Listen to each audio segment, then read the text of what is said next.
The dropship touched down on Zerath 4 with a violent hiss of frost and static, the kind that made the air hum with invisible electricity. The cadets inside were silent, their helmets fogged from their own nervous breathing. The mission brief had described the planet as a moderate endurance environment, with thin atmosphere, magnetic storms, and sub-zero temperatures that would test teamwork and adaptability. What the report did not mention was that Zerath 4 had no mercy for arrogance or inexperience. The Galactic Academy wanted its best to prove that even stripped of weapons and advanced technology, its cadets could survive. For the first few hours, the experiment went as planned. Shelters were erected, power cells hummed to life, and rations were neatly stacked in thermal crates. But as the sun vanished beyond the ice-crusted ridges, the planet revealed its true nature. By the second nightfall, the temperature dropped faster than sensors could register. The snow hardened into crystalline glass, cutting through protective boots. Oxygen recyclers jammed from frozen condensation, and power cores began to die.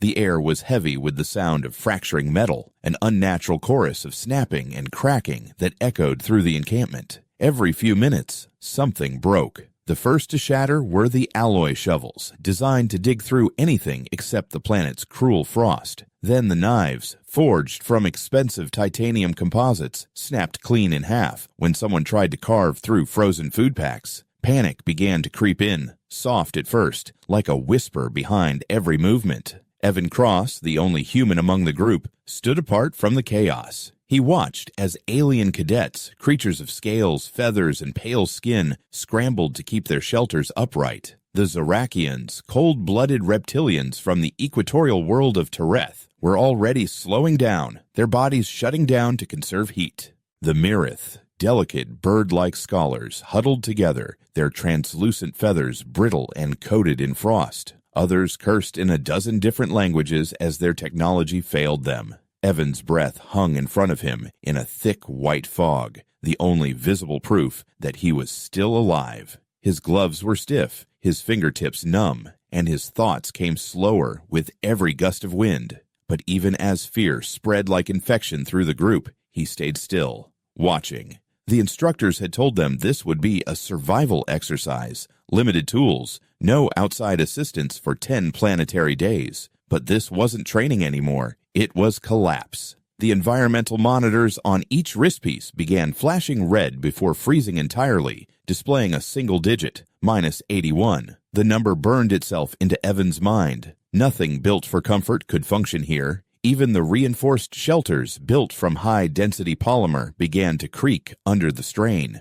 The material fractured in long, slow groans like dying trees. Inside those fragile structures, the cadets argued over whose fault it was, shouting through chattering teeth as the wind screamed louder than any of them could. Evan crouched near a fallen power pod, brushing snow from its surface. The casing had cracked open, exposing circuits frozen into solid lumps of metallic ice. He pressed his gloved hand against it and felt no warmth, no hum of power. The technology was beautiful, but useless now. His eyes moved toward the others, the supposed elite of the academy. He saw pride collapsing faster than the tents around them. Zerachians, who had always boasted about their endurance, now sat shivering, their green scales dark and dull. The Mirath muttered prayers to forgotten gods, their breath crystallizing into icy feathers that fell to the ground. Even the strongest of the metallic-skinned Varellans had begun to slow down as the cold turned their joints brittle.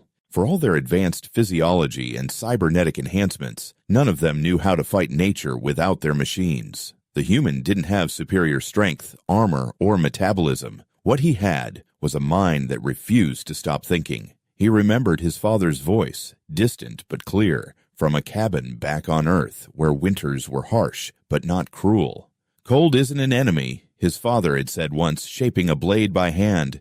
"It's a teacher. It tells you what breaks first and what needs to be made again." That phrase had lingered in Evan's mind for years, and now, standing on a dead world surrounded by collapsing technology, it returned with sharp clarity. He started small. Using a broken fragment of composite metal, he scraped frost from the edge of a storage crate, revealing the emergency latch beneath. The others were too busy arguing to notice what he was doing. The latch popped open, releasing a puff of frozen vapor. Inside were the emergency kits, thermal blankets, nutrient bars, and a few simple tools meant for repairs. Evan reached for a wrench, tested it against the ice, and heard the faint sound of it cracking. Even the simplest equipment was failing. That realization wasn't despair, it was clarity. If nothing could survive the cold as it was, he would need to reshape it. He walked toward the edge of the camp where the wreckage from their landing still smoldered faintly. The others avoided the site, afraid of residual magnetic radiation, but to him, it was a treasure trove. He knelt beside the burned-out metal of a crashed pod, running his fingers along the jagged edges. The metal was strong, but brittle in the cold.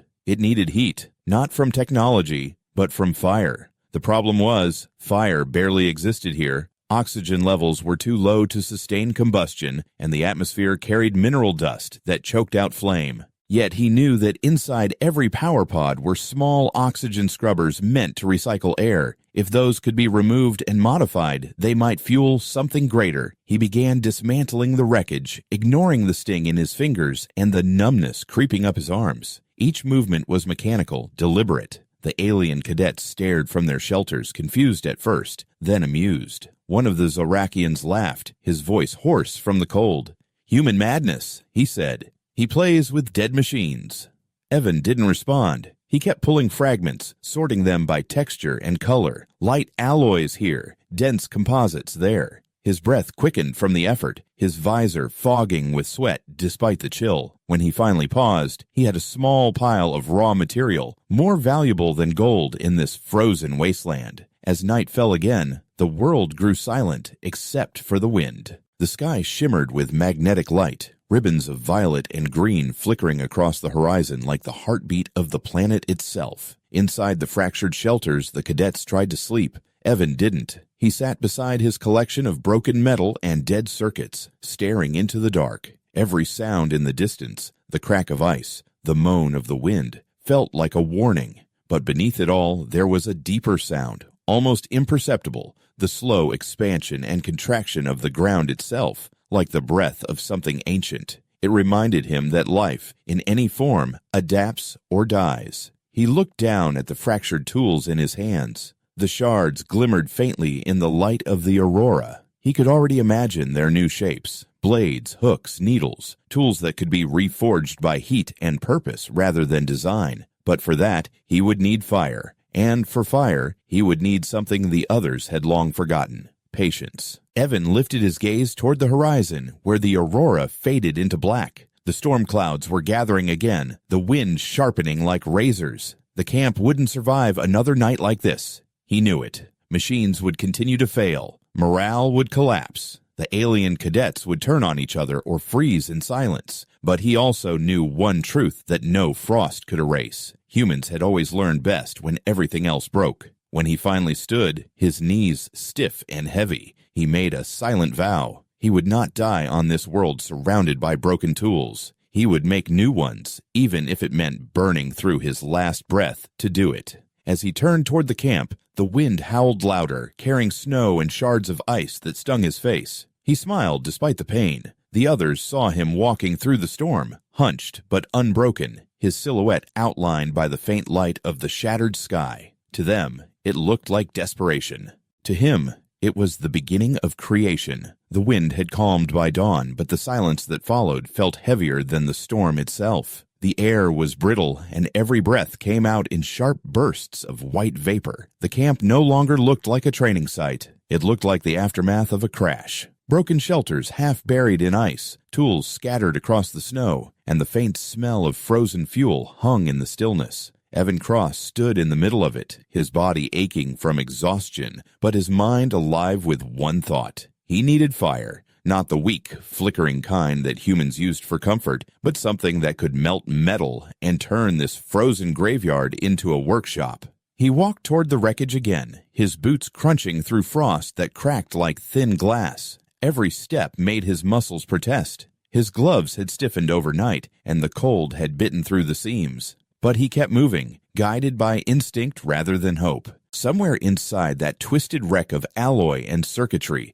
there had to be a way to create controlled heat. He He pried open a cracked hatch, releasing a small burst of frozen vapor. The air smelled of burned metal and ozone. He crawled inside, where shards of wire dangled like vines and fragments of melted glass glittered in the dim light. Inside the pod, he found what he was looking for, a fusion battery core, no longer active but still faintly warm at its center. Its surface pulsed with a dying glow, weak yet alive. He placed his gloved hand on it and felt the faint rhythm of stored energy. The magnetic storms had drained most of its power, but there was enough left to ignite a reaction if it could be channeled properly. He examined the connectors and noted that the casing was fractured but not completely destroyed. It was dangerous. One wrong move could cause a plasma leak, but at this point, risk was the only thing left with value. He dragged the core out of the wreckage, inch by inch, his breath quickening from effort. The alien cadets watched from a distance. None offered to help.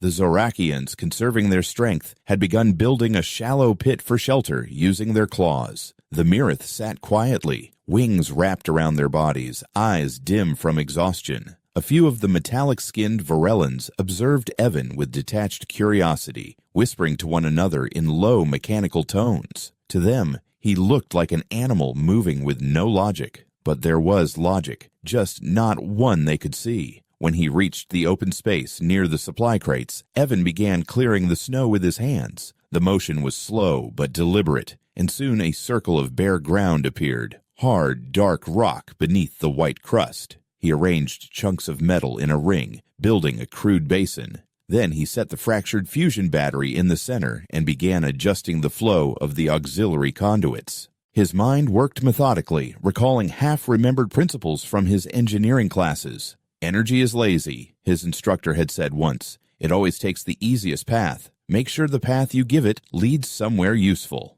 He created that path using pieces of copper wire stripped from dead circuits. The wires sparked faintly when he joined them, the glow small but real. He built a makeshift air duct from tubing scavenged off a ventilation unit, connecting it to an oxygen scrubber. The plan was simple and insane: to overdrive the scrubber into feeding oxygen into a controlled reaction chamber until it ignited the remaining fuel inside the core. It could explode, yes, but it could also create sustained heat for hours. He worked for what felt like half the day. His hands trembled from fatigue. His lips cracked and bled every time he spoke to himself under his breath. His visor displayed temperature warnings that blinked red across his vision. Still, he continued. The others kept watching, sometimes murmuring disbelief. When the first spark hissed and died, the Mirath scholar, a thin figure named Halir, called out weakly from her perch of frozen cloth.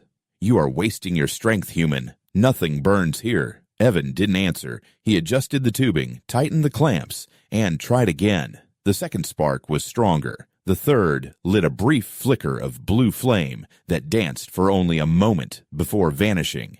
The fourth time, the air around the fusion core shimmered. A faint hum rose from the ground, deep and resonant, followed by a flare of orange light that pierced the fog. The cadets flinched. The Zorakians hissed in alarm, their scales tightening in reflex. Evan shielded his face with his arm as the flame grew, steadying into a small but fierce blaze within the metal basin. He felt the warmth on his cheek for the first time in days, and it felt almost unreal. He dropped to his knees, both in relief and disbelief, staring into the impossible fire. The flame burned low but hot, fueled by the steady exhalation of the oxygen scrubber. The metallic debris around it began to glow faintly, frost melting away in uneven patches. Evan leaned close, studying how the heat dispersed across the materials. The flame wasn't large enough for forging yet, but it was a start. He fed it slowly with bits of polymer insulation and the last of his emergency rations wrappers, watching the blaze shift from blue to orange, then to a stable white.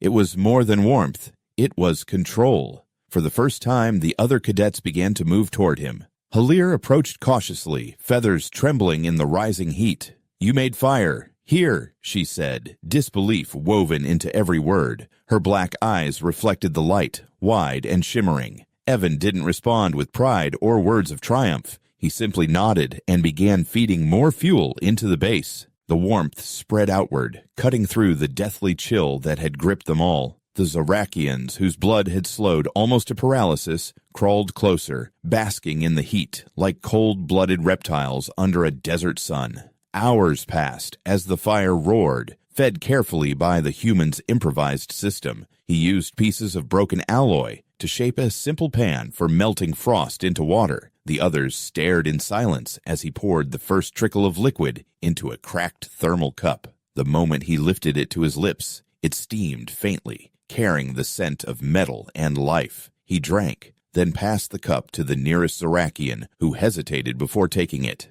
The alien's eyes met his for the first time without hostility. The exchange was small, but something shifted in that moment, an understanding that survival was not just endurance, but invention. As night returned, the flame flickered but refused to die. Evan adjusted the oxygen flow to preserve the reaction, making sure it didn't burn too fast. He had no sleep, no strength left in his limbs, but his mind raced ahead. With a stable fire, he could melt and reshape metal. The broken knives, the shattered tools, all could be reforged if he could sustain enough heat. He imagined a forge built from this scrap, a place where failure became material and survival became craft. The others began murmuring quietly among themselves, no longer in mockery but in curiosity. The Varellans, analytical by nature, approached and began examining the system, asking questions in clipped tones. Evan showed them where to adjust the tubing and how to measure airflow by the color of the flame.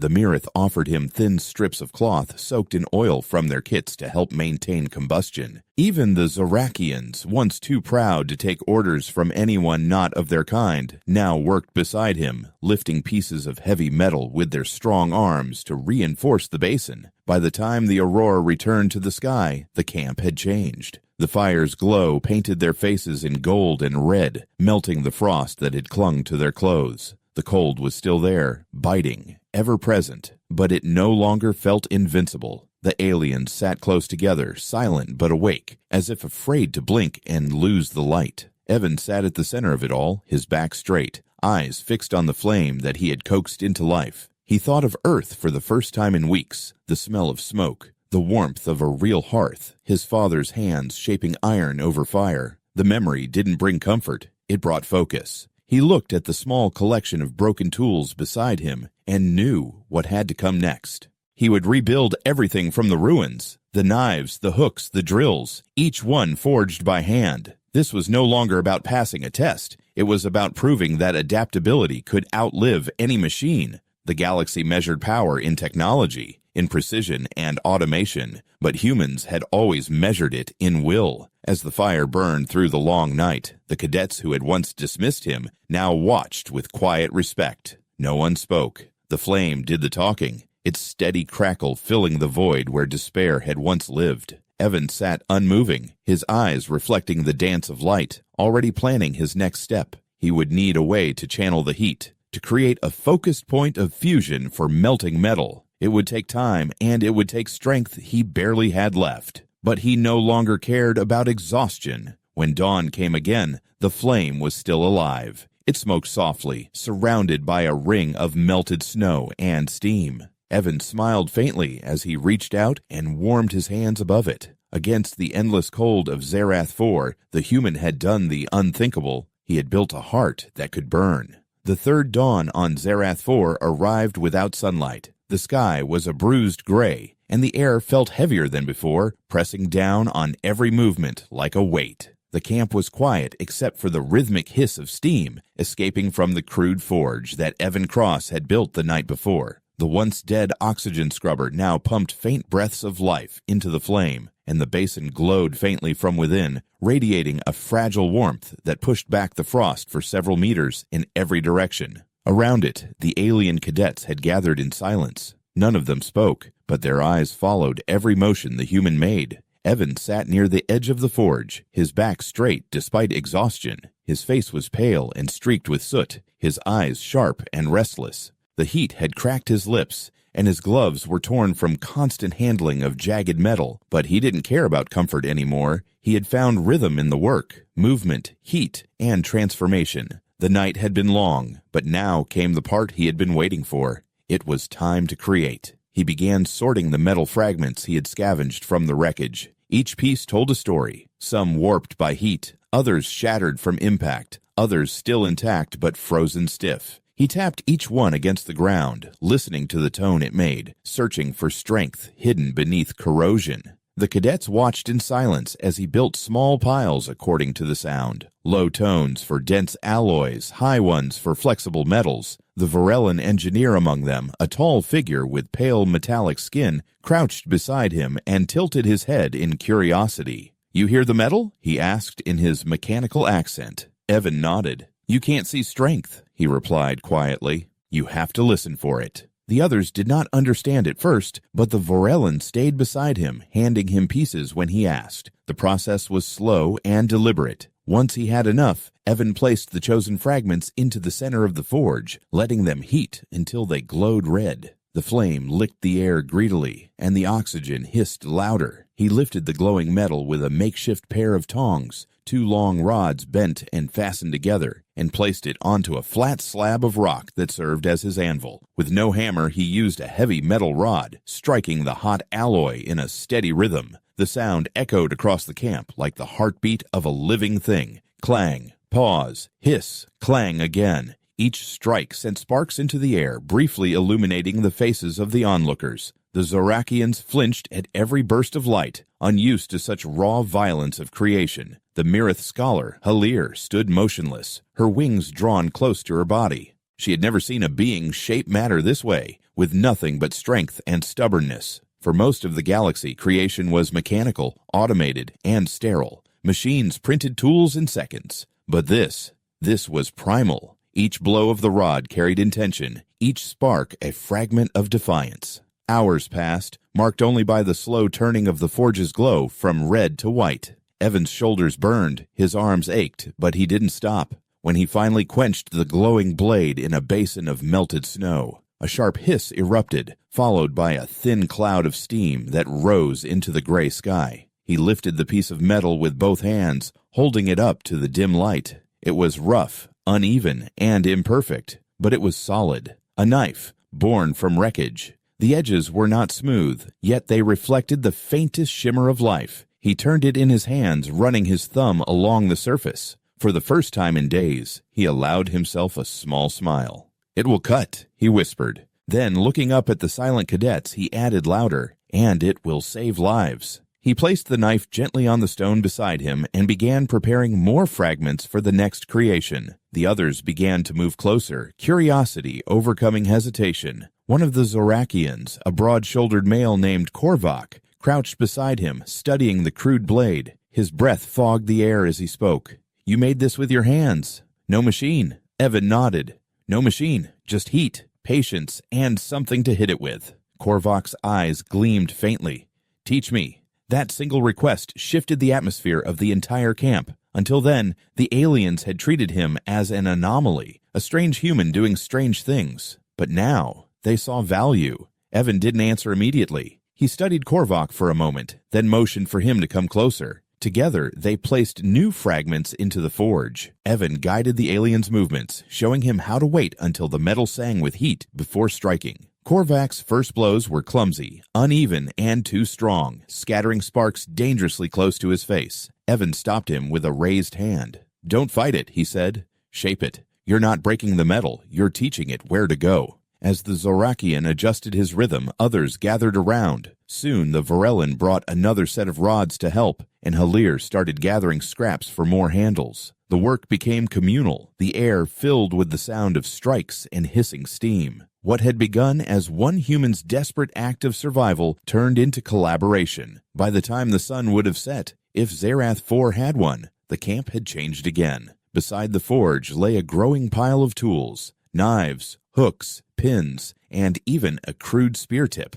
The shapes were imperfect, yet functional. Evan tested each one, ensuring it could withstand pressure, then passed them out. The Zorakians used the hooks to secure tents to the frozen ground. The Mirith used the pins to repair torn fabric, and the Varellans began using the knives to carve through frozen roots in search of food. That night, the fire burned brighter than before, and the air carried the rhythmic sounds of a living camp. The cadets no longer huddled in silence. They worked, talked, and shared. Evan watched from his seat beside the forge, exhaustion creeping into his bones, but replaced by a strange calm. He had seen this kind of unity before, in mining crews and disaster zones, in the raw moments when survival erased hierarchy. He hadn't expected to see it here, among species who barely spoke the same language. As the Zerath scholar passed him a small cup of melted water, she spoke softly. "Your people build with their hands," she said, "even when the stars fail." He nodded, staring into the flame. "Because hands remember what machines forget." She tilted her head, her feathers shimmering in the light. "And what is that?" He looked up at her. "That survival isn't about strength. It's about connection." Later that night, when most of the camp had fallen asleep near the forge's glow, Evan remained awake. He turned one of the unfinished hooks in his hand, his thoughts drifting to the simplicity of the act. There was something deeply human in this work, something that existed long before the Galactic Academy, before warp drives, before the arrogance of thinking that progress meant leaving old methods behind. In this frozen wasteland, stripped of comfort, all those illusions had shattered. What was left was the truth that creation came from struggle, not design. He tested the edge of one of the new blades against his glove. It sliced through the fabric with ease. It wasn't beautiful, but it worked, and that was enough. He sheathed it in a piece of cloth and set it beside him. The camp was quiet again, but not dead. The flicker of the forge illuminated the aliens' faces as they slept. Their forms huddled close together like an improvised family bound by necessity. He looked at them and felt something unexpected, a sense of belonging that had nothing to do with species or academy ranks. He leaned back, staring at the aurora above, and exhaled a long breath. For the first time, he wasn't just surviving. He was building. The camp had warmth, tools, and purpose now. And that purpose, born from broken metal and sheer determination, was spreading faster than the cold ever could. Tomorrow, he would teach more of them how to forge. Tomorrow, there would be new hands striking new shapes from the ruins. The thought filled him with a quiet certainty that no storm could shake. As the last of the forge's flame settled into a steady glow, Evan allowed his eyes to close. He had forged more than knives that day. He had forged unity. And, though he didn't yet realize it, that small fire on a nameless frozen world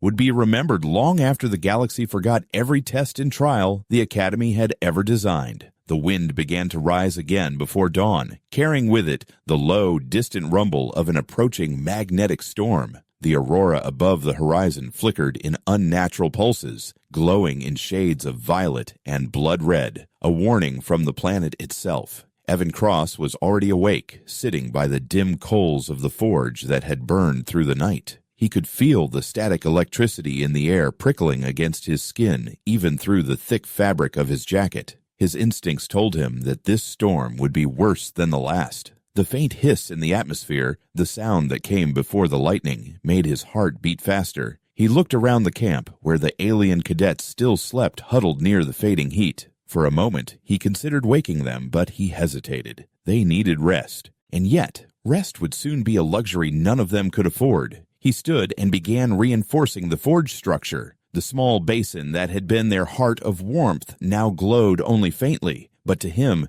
it was a symbol of survival. He gathered the strongest metal fragments and hammered them into crude braces, securing them around the rim of the basin. He drove the rods deep into the frozen ground, using every ounce of strength left in his arms. The storm would bring winds strong enough to tear apart their fragile shelters, and he knew the forge had to endure. If it went out, their fragile balance would collapse with it. The first lightning strikes appeared over the horizon, great arcs of white fire that crawled across the sky like living veins. The magnetic interference distorted the camp's instruments, turning displays into static-filled chaos. The Zorakians were the first to wake. Korvac rose with a growl, his scaled face illuminated by the flashes above. "The storm returns," he said in a low, rumbling tone. "Stronger this time." Evan nodded without looking up. "Then we make it through it stronger too." By the time the others awoke, the air had turned electric. Small pebbles began to vibrate on the ground, and the metallic tools near the forge rattled as if pulled by invisible threads. The Zerath scholar Halir looked up at the sky, her feathers standing on end from static discharge. "We must hide," she said sharply. "The magnetic surge will crush our suits and tear through the air systems." Evan's gaze stayed on the horizon. If we hide, we lose everything. If we stay together, we can hold the camp. The argument died before it began.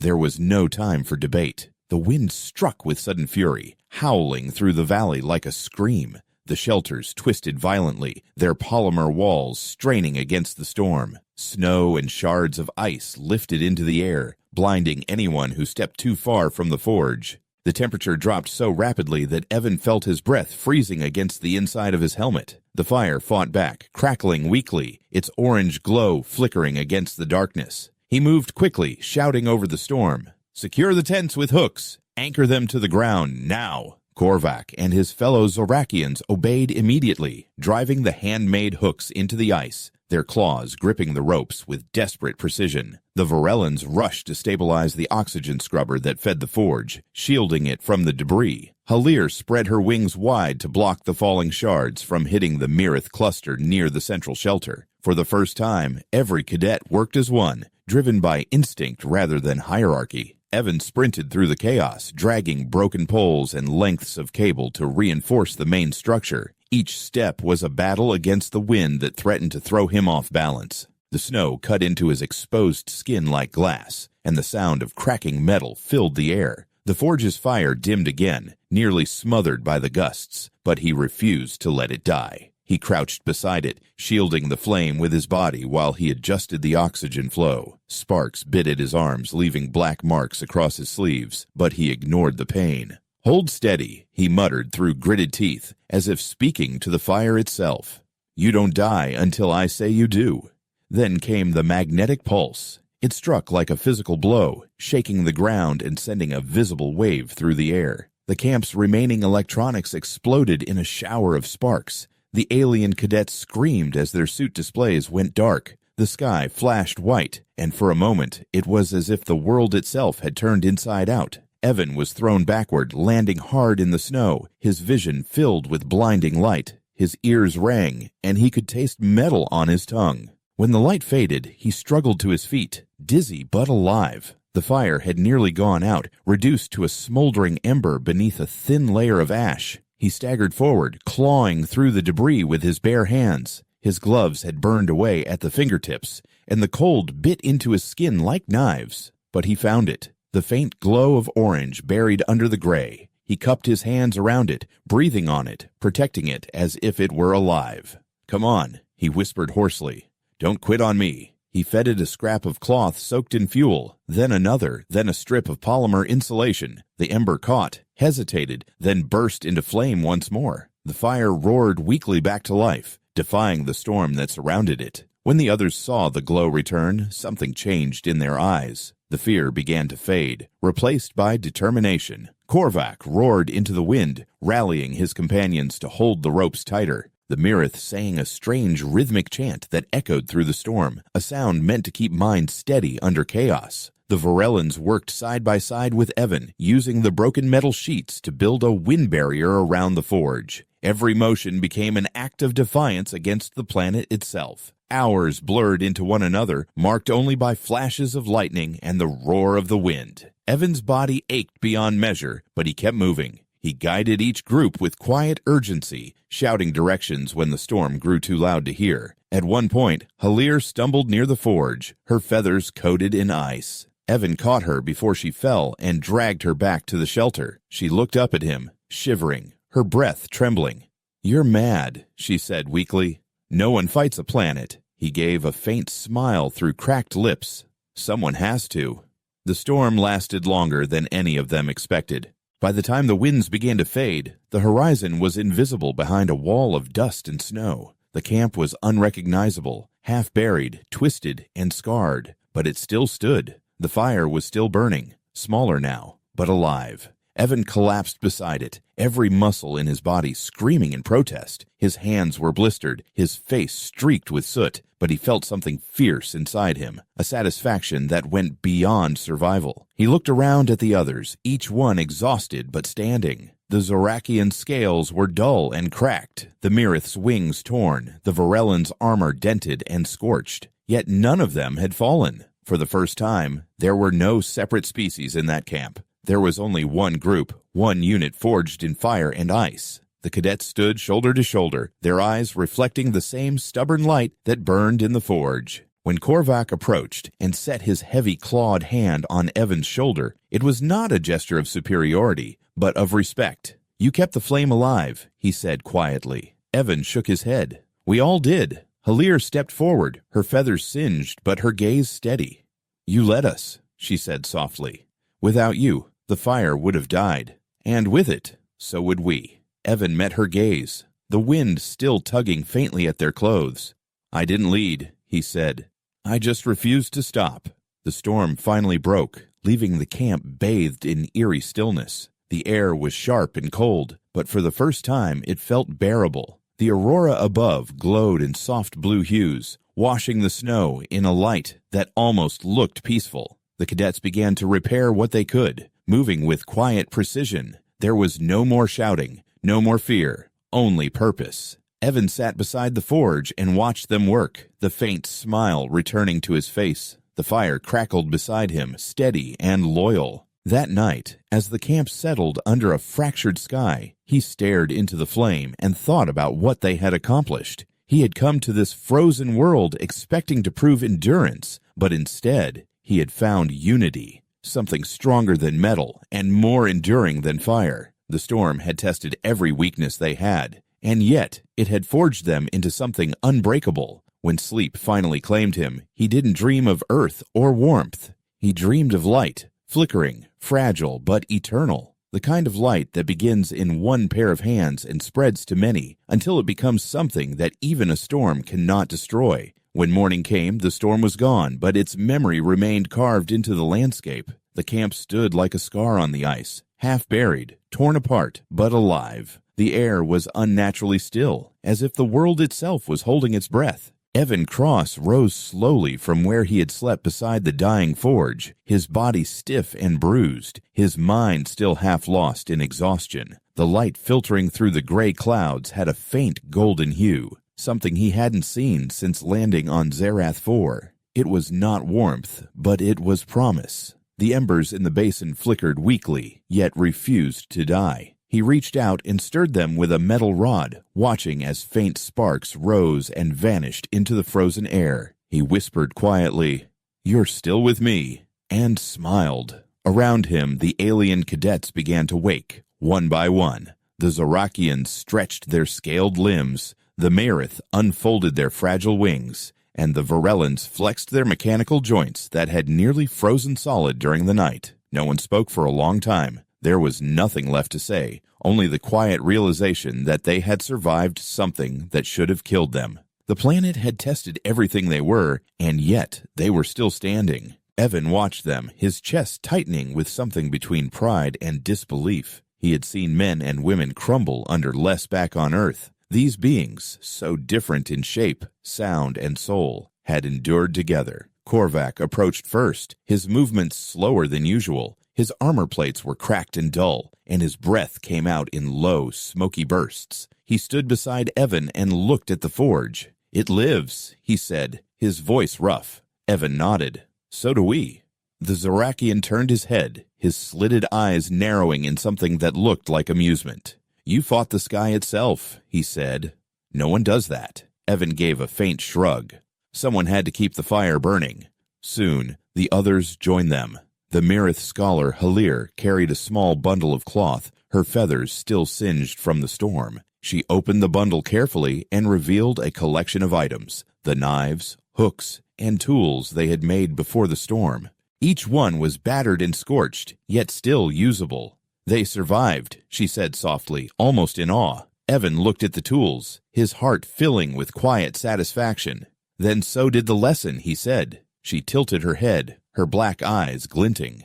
"The lesson," he met her gaze, "that nothing is too broken to be remade." The cadets spent the morning rebuilding what the storm had taken. The ground was uneven, the snow packed in strange ridges, and pieces of shattered equipment were buried beneath the ice. But they worked in harmony, without orders, without hesitation. The Zerachians cleared debris with their strength. The Zerath repaired torn fabrics with precise movements of their delicate claws, and the Varellans repurposed broken panels into new structures. Evan moved among them, helping where he could, offering quiet guidance rather than commands. The camp no longer felt like a group of survivors. It felt like a small civilization learning to exist on its own terms. By midday, the sun, if it could be called that, broke through the haze, sending pale light across the valley. The forge glowed again, stronger now, as if fueled by their renewed purpose. Evan used the heat to temper new tools, assisted by Korvac and Halir. Together they shaped new blades, smoother than the first, and forged small ornaments from leftover scrap, rings, pins, and emblems marked with symbols of each species. The gesture wasn't practical, but symbolic. These were no longer separate beings defined by rank and origin. They were one crew, forged by survival. When the first ship appeared in the sky, no one saw it at first. The roar of its engines echoed faintly through the valley, breaking the long silence that had ruled the planet for days. The Mirith were the first to notice, their sharp eyes catching the silver glint moving between the clouds. Halir cried out, her voice trembling with disbelief. "Rescue!" The others looked up, shielding their eyes. The ship descended slowly, engines cutting through the air like thunder. For a moment, no one moved. It was as if no one truly believed it was real. Evan stood frozen, his heart pounding. He had imagined this moment in every possible way. Relief, joy, even tears. But when it finally came, he felt only calm. As the transport landed nearby, the wind it generated scattered the snow and exposed the ground beneath, a patch of black stone etched with claw marks and footprints. The ramp lowered with a metallic hiss, and a group of Academy officers stepped out in full environmental gear. The leader, a tall woman with sharp eyes, stopped mid-step when she saw the camp. Her visor's sensors scanned the area, reading heat signatures and oxygen levels. The readings must have stunned her because she froze for several seconds before removing her helmet. Her breath turned to mist as she looked around. "This is impossible," she said quietly. No team could survive this long without external support. Her gaze moved to Evan. "Who's in command here?" He looked at her for a moment before shaking his head. "No one is in command," he said. "We just stopped waiting to be saved." The officer stared at him as if unsure how to respond. Behind her, the others surveyed the camp, the handmade tools, the patched shelters, the glowing forge. One of the officers knelt beside the fire and touched the edge of the basin. "This is hand-built," he said in disbelief. "Primitive, but stable." The lead officer turned to Evan again. "You built this?" He shrugged lightly. "We built it." She studied him for a long moment before saying, "The Academy will want a full report, every detail of how you manage this." He nodded slowly. "Write what you want," he said, "but make sure you write that we did it together." The rescue team began preparing the cadets for extraction. Medical drones scanned for injuries, and rations were distributed. The aliens accepted the help gratefully, but none of them looked eager to leave the forge. Even as the transport powered up, several stood near the fire, silent, as if saying goodbye to something sacred. Evan walked to the edge of the camp, taking one last look at the landscape. The storm had reshaped everything, the ground, the air, even the people who had survived it. Nothing looked as it had before, and that felt right. He turned back and walked to the forge one last time. The flame flickered faintly, reflecting in his eyes. He crouched and reached for the first knife he had forged, the one that had started it all. Its handle was chipped, and the blade was uneven, but it held a strange beauty. He pressed the knife into the snow beside the fire, burying it halfway until it stood upright. The others gathered around him quietly. Korvac placed his clawed hand on the human's shoulder, while Halir watched with her head bowed. "You're leaving a piece of yourself here," she said softly. Evan smiled faintly. "I'm leaving proof that we can start again anywhere." When the ship lifted off, the camp below grew smaller and smaller until it disappeared beneath the clouds. Through the window, Evan could still see the faint glow of the fire, a tiny speck of orange in an endless field of white. The others sat around him, silent, each lost in thought. The hum of the engines filled the cabin, but for him, it was the rhythm of a forge, steady, alive, and full of potential. Back at the Academy, the report spread faster than rumor. The instructors who had designed the Zerath 4 endurance trial couldn't believe the outcome. The planet had been chosen precisely because it was supposed to break them, to force a rescue long before the deadline. Instead, the cadets had turned failure into a triumph of adaptation. Evan was summoned before the High Command to give testimony. He He stood before a room of officers and scientists who expected formulas, survival data, and technological improvisations, but he gave them none of that. When asked how he had managed to keep the group alive after all systems failed, he answered simply, "We stopped relying on what we had and started using what we were." When one of the senior officers pressed further, demanding a technical explanation, he looked up at him and said, "Machines can fail, fire can die, but hands remember. As long as there's something to shape and something to believe in, survival isn't luck, it's will." That line would later be etched onto the Academy's training walls. New recruits would read it before every mission, never fully understanding its weight. They would call it the Zerath Principle, the doctrine of resilience forged by a human who refused to let the cold define him. Years later, when Evan returned to teaching, he often told the story to new cadets. He described the storm, the fire, and the night when the world itself tried to erase them, but he always ended the same way. "Don't wait for rescue," he would say. "Be the one who builds it." And somewhere, far away, beneath the frozen clouds of Zerath 4, that knife still stood in the snow, half buried beside the cold ashes of the forge. The wind howled around it, but the metal never rusted. It stayed there, a monument to defiance, a memory of the moment when broken tools gave birth to unity, and when a single human taught the galaxy that hope, once forged, never freezes.